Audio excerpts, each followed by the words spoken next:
what supplements do you actually need? And this is a question that I get asked all the time. And often I find that people are taking supplements that they don't really need, or they're missing out on ones that would actually really help them reach their goals. But let's be honest, guys, there's so much information and misinformation on supplements. I understand it is so confusing. So this podcast is my attempt at trying to break things down, bring some clarity, and also provide some important nuance. So it's going to be in two different parts. First, kind of like, what are my heavy hitters that everybody or virtually everybody should be taking? And then what are some more specific ones to look out for based on different domains like focus, sleep, recovery, performance, all of that.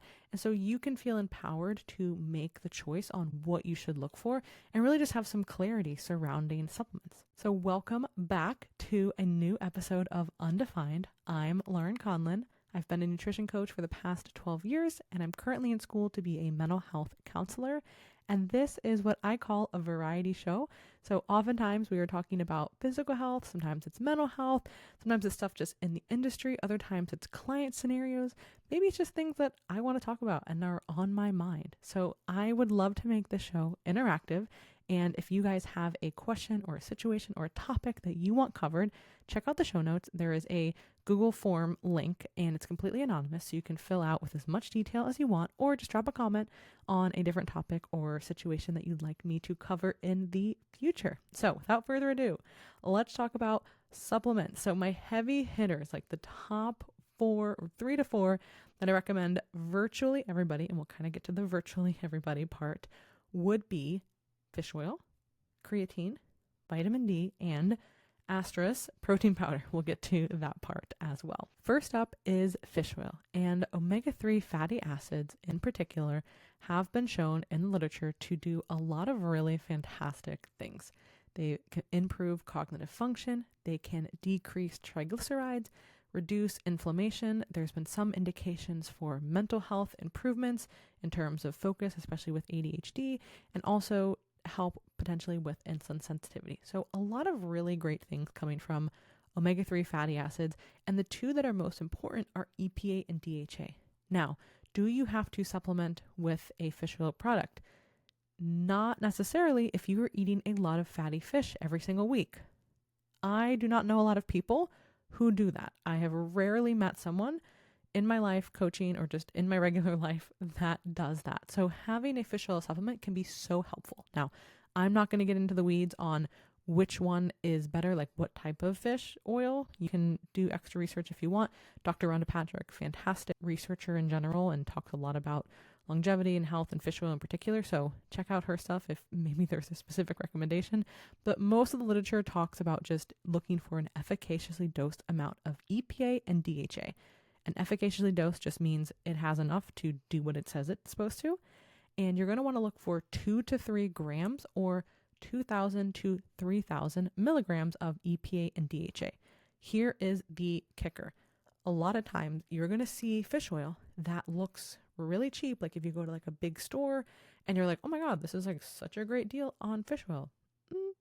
Take a pause, flip it around, look at the label, and you're probably going to find that for the serving size, which would be like 2 pills, it's not going to be enough EPA and DHA. And you might need 5 servings. I'm not even kidding. You might need 5 servings. It would be 10 fish oil pills. That'd be crazy. 10 fish oil pills to take to hit the amount. So really, one, you're taking 10 fish oil pills, but second, you're really not getting a discount because now you're blowing through this jar, even though it's cheap on the front end. Fish oil is one of those products that if it is cheap, it is probably not efficaciously dosed or a good quality. So price here does matter. It is one of those that is going to be expensive. Other things like the next one, creatine, dirt cheap. If you see an expensive creatine, bye-bye. But expensive fish oil is going to be a lot better, or you're just not going to get as much. So that would be the number one recommendation that I would have. Number 2 would be creatine. And creatine has been having like a glow up recently. The research is pretty clear. It has been out for a hot minute. It is actually one of the most researched sports supplements. Super, super safe, very effective, very cheap. We love creatine monohydrate. Also, make sure you're getting monohydrate. There's no need to get any other kind of creatine.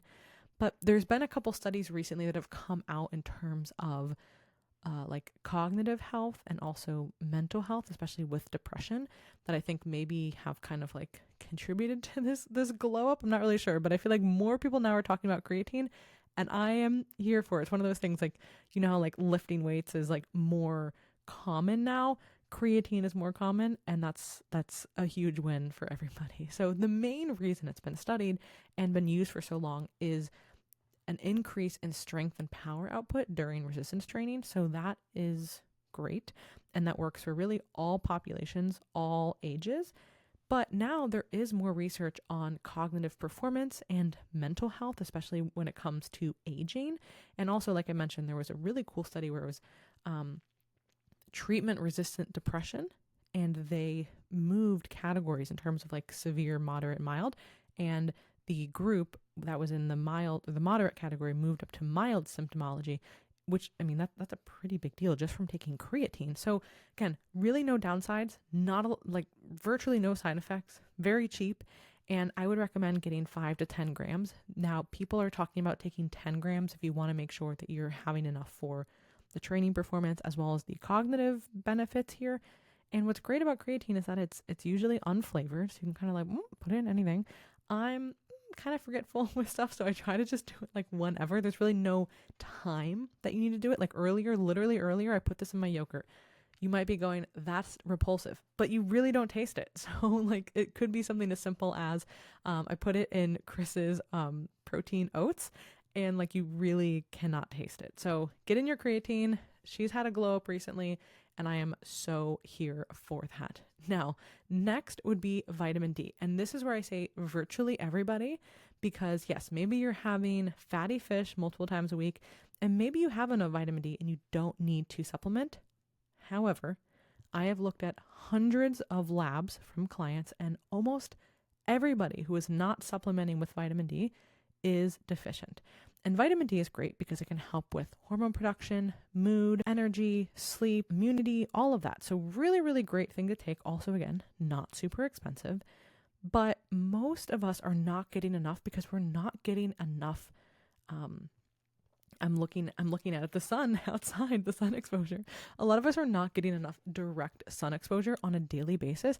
And listen, I am team get the F outside, get your sun exposure. But even if you are trying really hard, if you're trying really hard, you're not probably getting more than like 20 to 30 minutes outside. Like, let's be honest. Most people work indoors. And even if you do work outdoors, you are covering up so you don't get burned to a crisp usually, or you're just kind of like cooling off. So there's generally not enough sun exposure to synthesize the proper amount of vitamin D.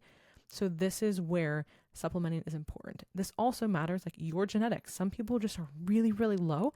Other people are kind of just chilling. They don't really either need a supplement or they only need a little bit.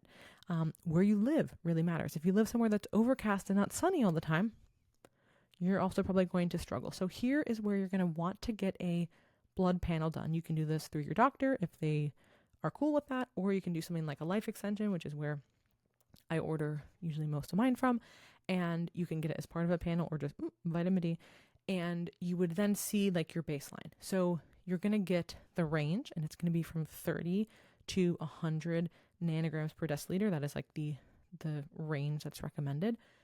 Most experts would say 50 to 80 is kind of the ideal range.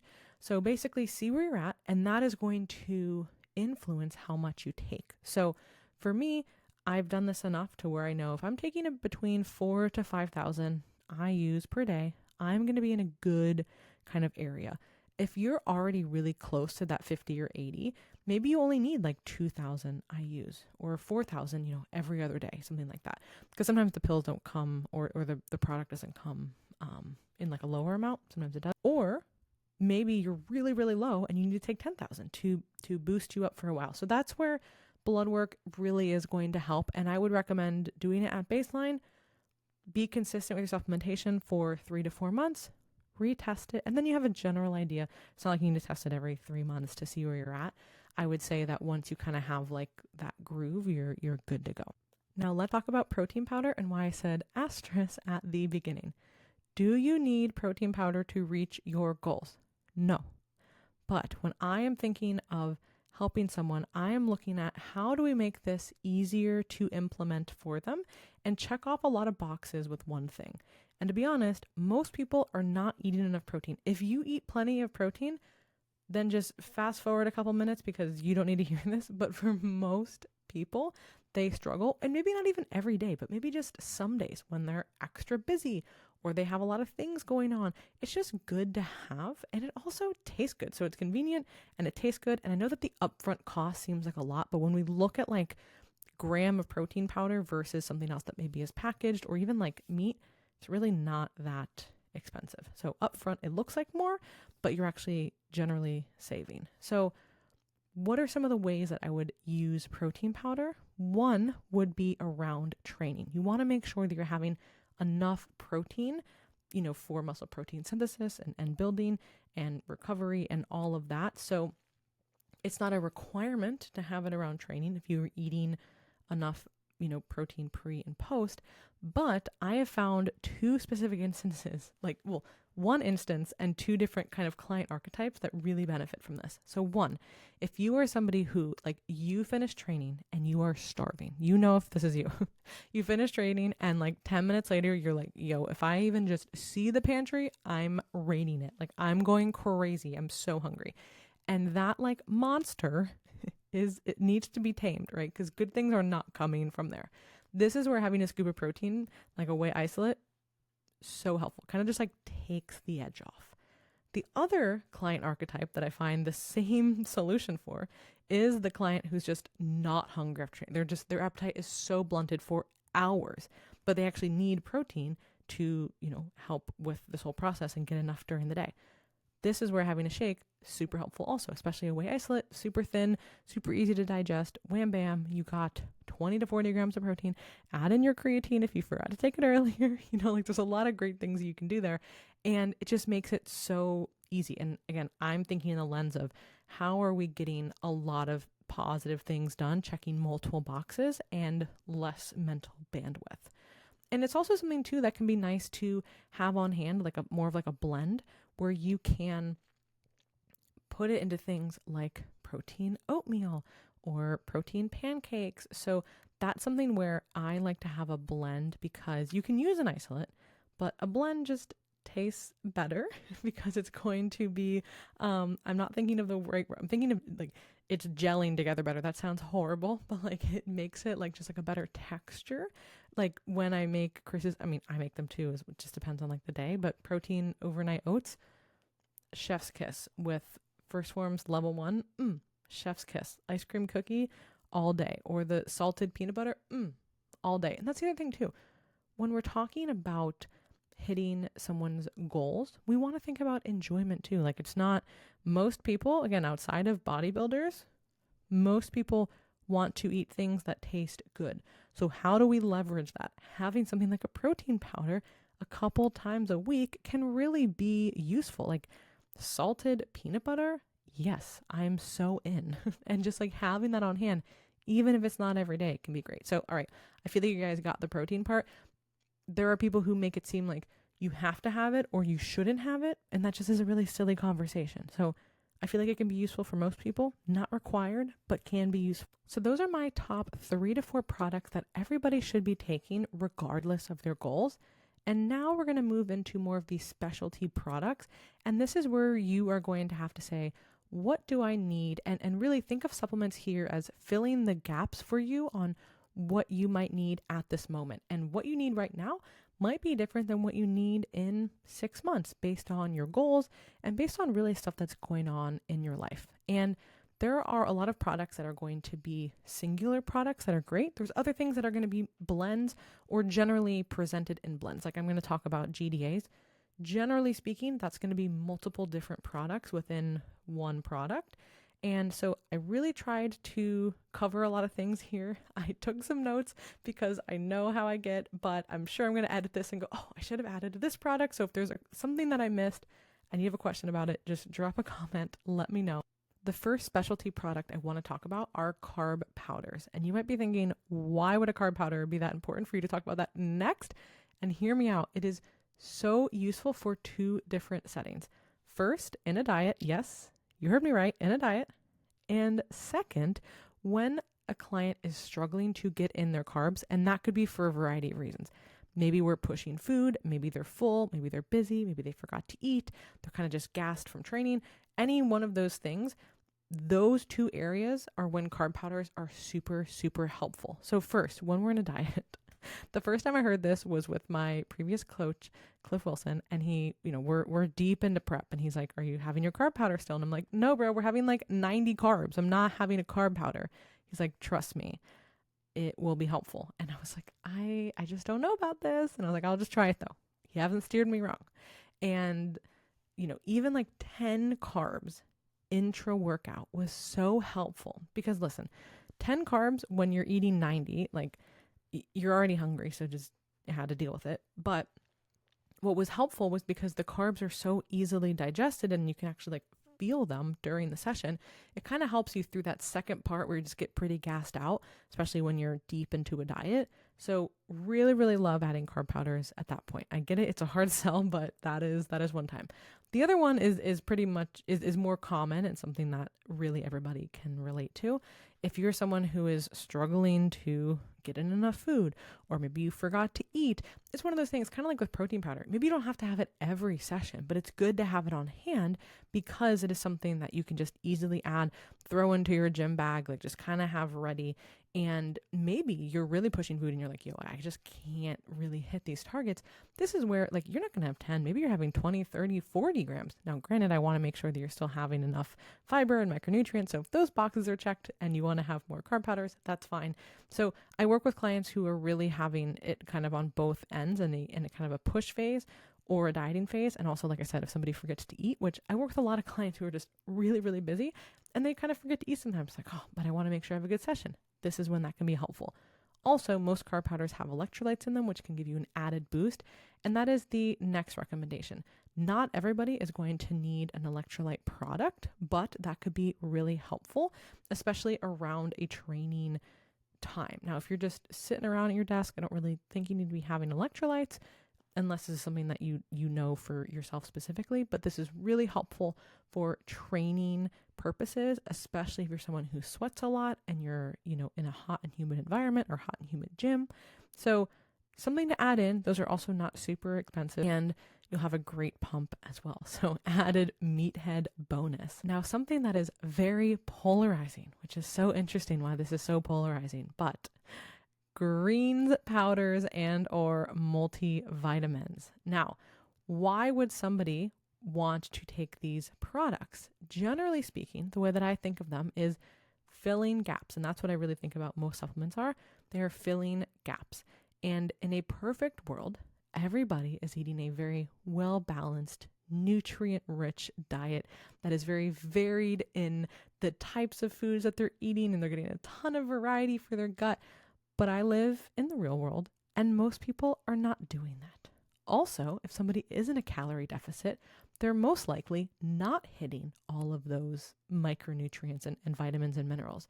So that is where having things like multivitamins or greens products can be so helpful if a client travels all the time. And maybe when they're at home, they're on point. But when they're traveling, they really struggle to get in fruits and veggies. Let's pack a greens and reds powder. So it's one of those things where I feel like the conversation has turned into everybody needs to take these, or these are the devil, just eat fruits and veggies. And what I would say to those people is I get your intentions. Like I so get your intentions, but after looking at hundreds of food logs, a lot of people don't eat enough fruits and veggies, even with the best intentions, even with them trying to plan that. So why are we going to get mad at someone for taking a product like that? I agree. It is not a band-aid. We should still be focusing on habit change and all of that. But again, reality sometimes is different. And we have to accept that sometimes people need supplements to help them. Also, in terms of multivitamins, maybe someone's trying to get pregnant, or they're just like in that kind of phase of their life where if it happens, yay. If it doesn't, all good.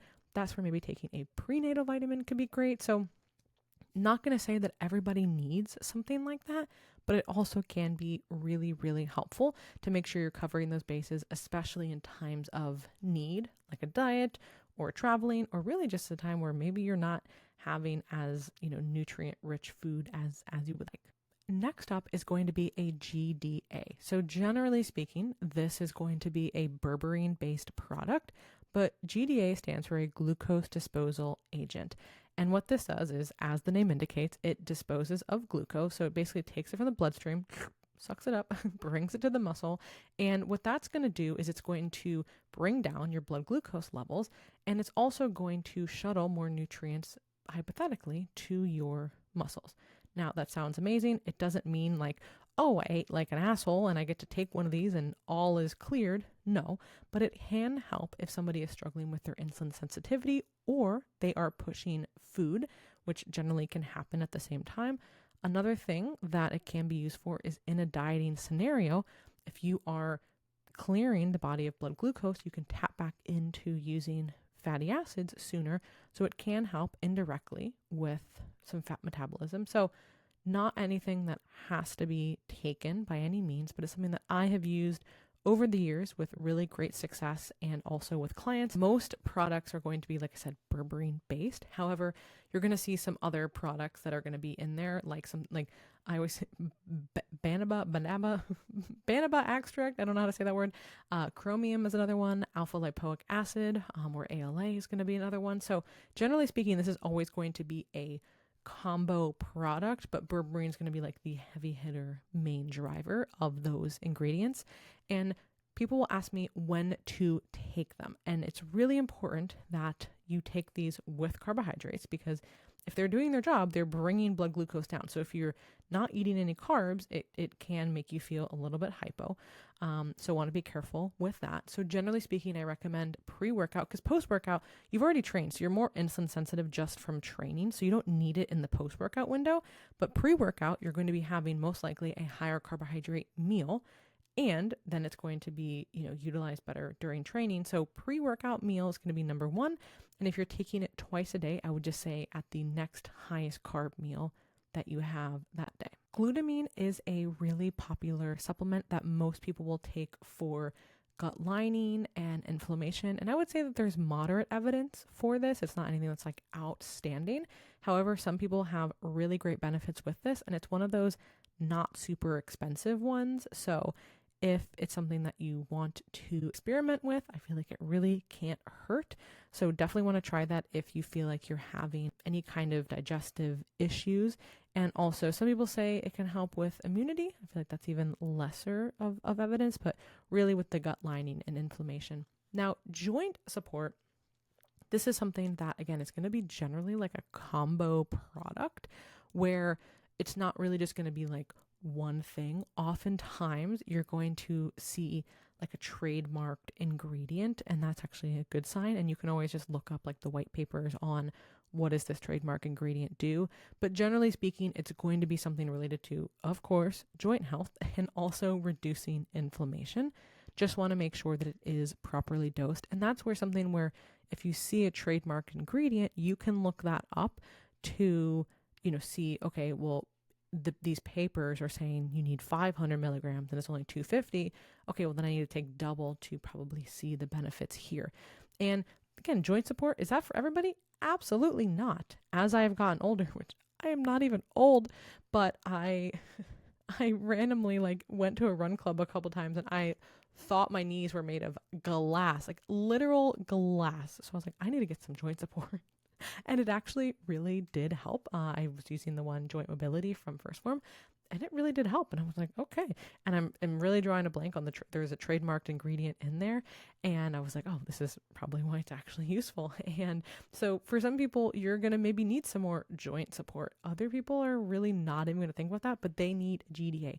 So this is where those specialty things really start to matter, and a blanket recommendation would really be honestly silly at this point. Now I want to talk about some focus supplements, which I very dearly and desperately need. If you guys have listened to 5 minutes of this podcast, or really any of them, last week was pretty unhinged with a couple tabs that I opened. I'm usually pretty good on the podcast to keep them together, but last week it was a whole side quest. But focus is very important for me, and using things that are over the counter is generally what I like to do. I mean, It's only what I do. I don't know why I say truly like this. I don't take any prescription focus medication. Maybe I should, but I don't.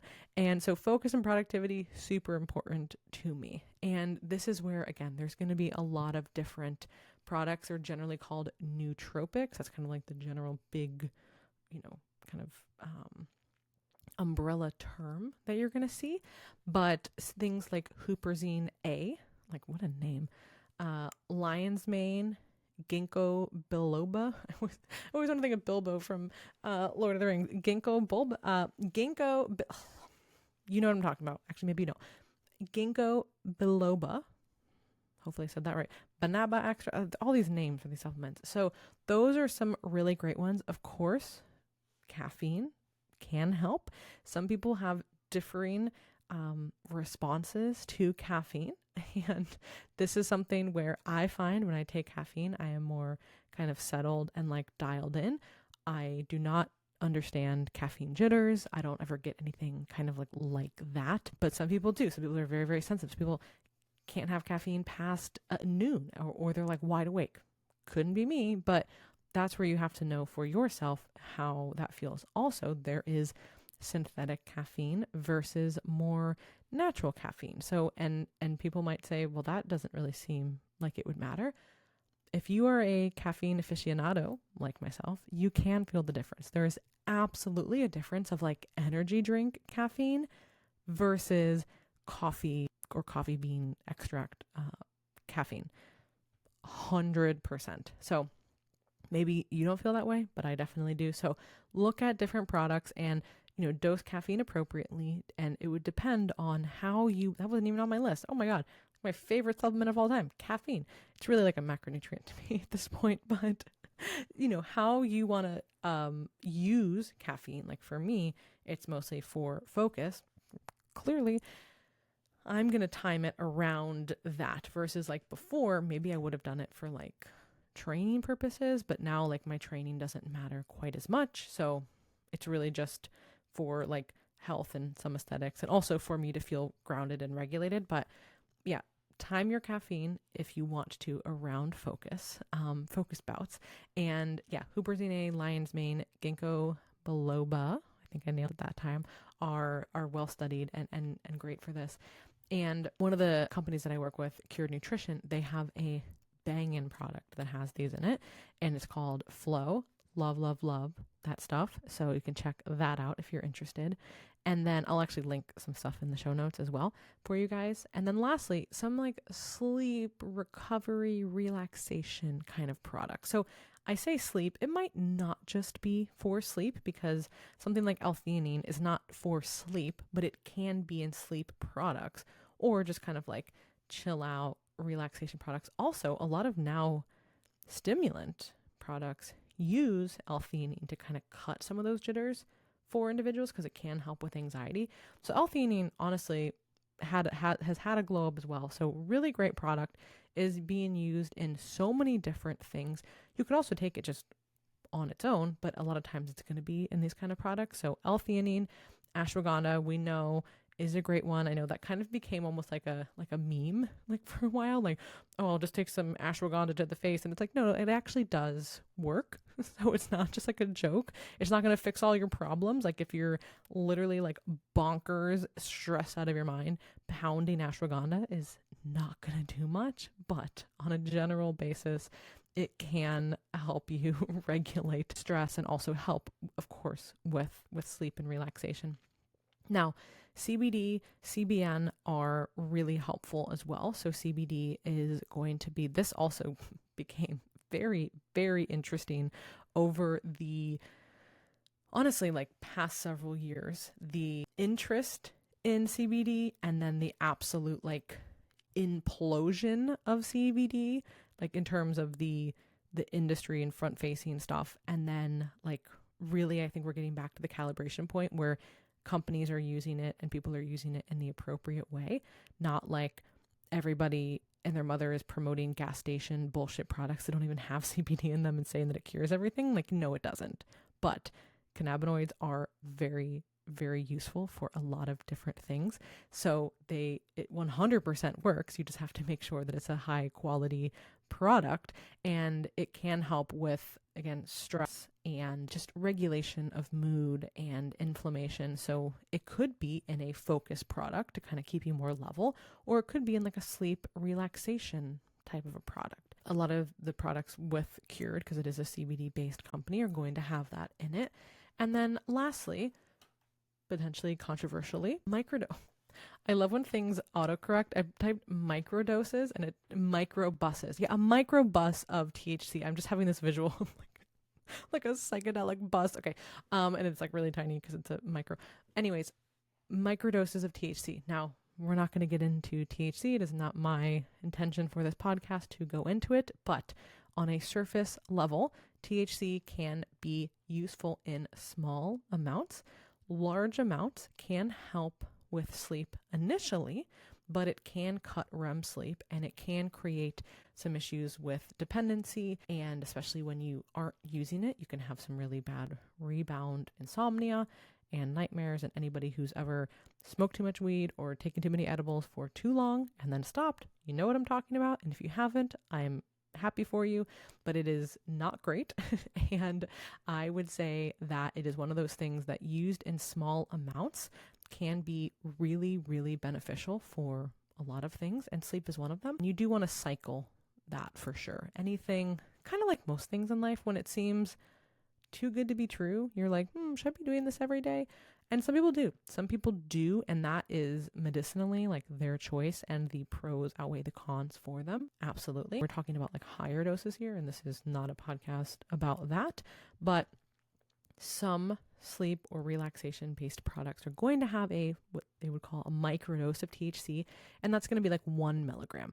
And if you're unfamiliar with dosing, everybody is affected by THC very differently, but in general, most people would say like 2.5, 5, that's going to be getting them like quote unquote high. 1, like it's just like a subtle like unwind. It's like a deep breath. And that's one of those things that if you are interested in taking smaller doses of that, I would always just encourage people to start small and see what works for you. I'm someone who, full disclosure, if I use too much, like it's just something that I can't do. It's not enjoyable for me. It is like the opposite of enjoyable. And that is just like my chemistry and like my body. And I know that. And there's some people who can get super, super high and they are just having the best time in the world, and they're just giggling and they're laughing or they fall asleep. Not me, scaling the walls, feeling crazy. But that's too much. A little bit, like 1 to 2 milligrams, fantastic. So I will link a couple products below. There is zero pressure for anybody listening. If you are like, oh, this is a whole product placement thing. No, it's not. I just want to share some companies that I do work with, that I do trust, that have great products. And people often ask me, what do you recommend? But there is zero pressure to use any of those. And I really hope that this was concise. I try to make it concise. It's a little bit longer than some of the other podcasts, but I wanted to be concise, but also give enough nuance to each product. And like I said, I'm probably going to edit this and be like, oh my gosh, I should have added this. A great resource just for anybody who's curious about this is to check out examine.com. They have a lot of really great information in terms of supplements, and it is mostly free. There are certainly like added benefits to being a paid member, but that is a really great site and a great resource. So let me know if I missed anything. And also, if you guys have any other topics or requests or suggestions or situations or stories, drop those either in the comments or the anonymous Google form, and I will talk to you guys next week.